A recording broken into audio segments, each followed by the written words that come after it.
There's no feeling more intense than starting over. If you deleted your homework the day before it was due, as I have, or if you left your wallet at home and you have to go back after spending an hour in the commute. If you won some money at the casino and then put all your winnings on red but it came up black. If you got your best shirt dry cleaned before a wedding and then immediately dropped food on it. If you won an argument with a friend and then later discovered that they just returned to their original view. Starting over is harder than starting up. If you're not ready for that, like if you've already had a bad day, then what you're about to go through might be too much. Feel free to go away and come back. I'll be here. Alright, thanks for coming with me on this trip. I'll understand if you have to take a break at any point. Just find a safe place to stop and quit the game. And don't worry, I'll save your progress, always. Even your mistakes.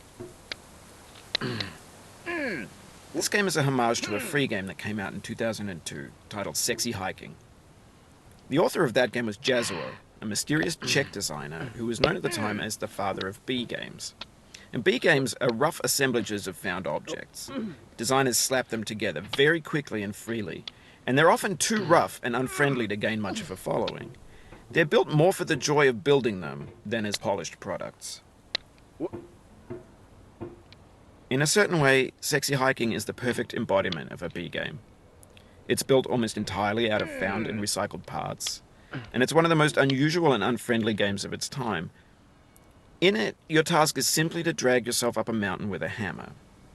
And that act of climbing, in the digital world or in real life, has certain essential properties that give the game its flavor.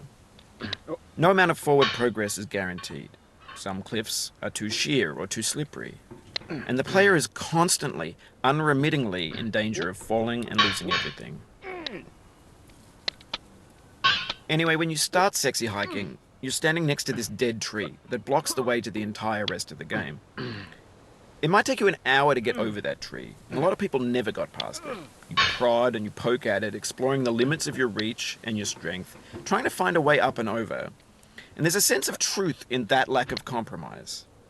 Most obstacles in video game worlds are fake. You can be completely confident in your ability to get through them once you have the correct method or the correct equipment or just by spending enough time.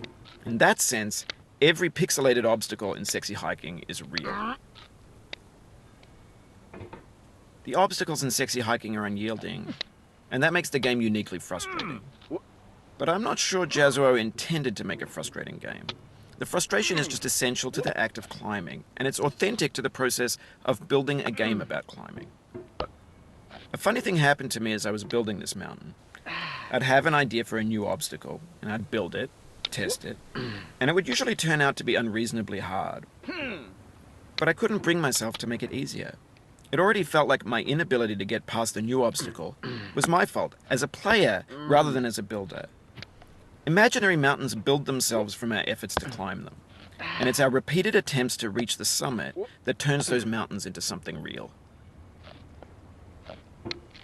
When you're building a video game world, you're building with ideas, and that can be like working with quickset cement. You mold your ideas into a certain shape that can be played with, and in the process of playing with them, they begin to harden and set until they're immutable, like rock. And at that point, you can't change the world. Not without breaking it into pieces and starting fresh with new ideas.